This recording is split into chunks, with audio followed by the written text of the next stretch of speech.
SIR নিয়ে কেউ আতঙ্ক যারা তৈরি করতে আসবে আতঙ্কে পা দেবেন না। আমরা ডিওয়াইএফআই এর পক্ষ থেকে দাবি করেছি যে ভুয়ো ভোটারের নাম বাতিল করতে হবে। আমরা দ্বিতীয় কথা বলেছি যে যারা সঠিক ভোটার, স্বচ্ছ ভোটার, তাদের নামের তালিকা থেকে তাদেরকে বাদ দেওয়া যাবে না। যদি বাদ দেয় আমরা তাদেরকে পাশে থাকা, আইনি সহায়তা দেওয়া এবং ফর্ম পূরণ করে দেওয়ার দায়িত্ব আমরা ডিওয়াইএফআই নিয়েছি। এরকম ক্যাম্প আমরা পশ্চিমবাংলায় বিভিন্ন জায়গায় করছি, কোনো আতঙ্কে পা দেবেন না। 2002 সালের ভোটার লিস্ট এবং 2025 সালের ভোটার লিস্ট আমাদের কমরেডদের কাছে আছে, নাম মেলাবে।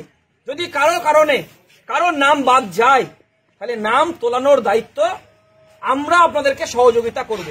যে নিয়মাবলী আছে ফর্ম পূরণ করে জমা দিলেই সেই নিয়মাবলীতে আপনার নাম উঠতে বাধ্য।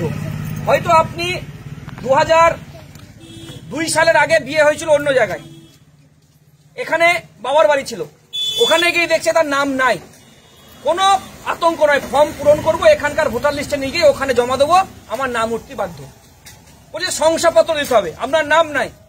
এই এলাকার প্রধান, এমএলএ, চেয়ারম্যান যারা আছে, জনপ্রতিনিধি, তাদের সার্টিফিকেট, জন্ম সার্টিফিকেট, বিভিন্ন কাগজপত্র আছে, সেই কাগজপত্র দিয়ে শো করেই যখন আমরা ফর্ম জমা দেবো তখন আমার নাম উঠতে বাধ্য।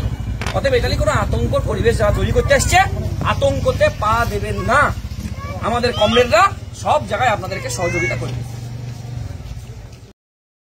বাবার নাম আজিমউদ্দিন, আমার ভোটারতে আছে ডাক নাম এটা কি আপনার আজিমউদ্দিন নাম আছে। আপনার নাম কাটা গিয়েছে না, কাটা আগে দেখিয়ে নেবেন কাটা গিয়েছে না না আছে, যদি থাকে তাহলে কোনো প্রবলেম নাই। আচ্ছা তৈরি আমি বলবো।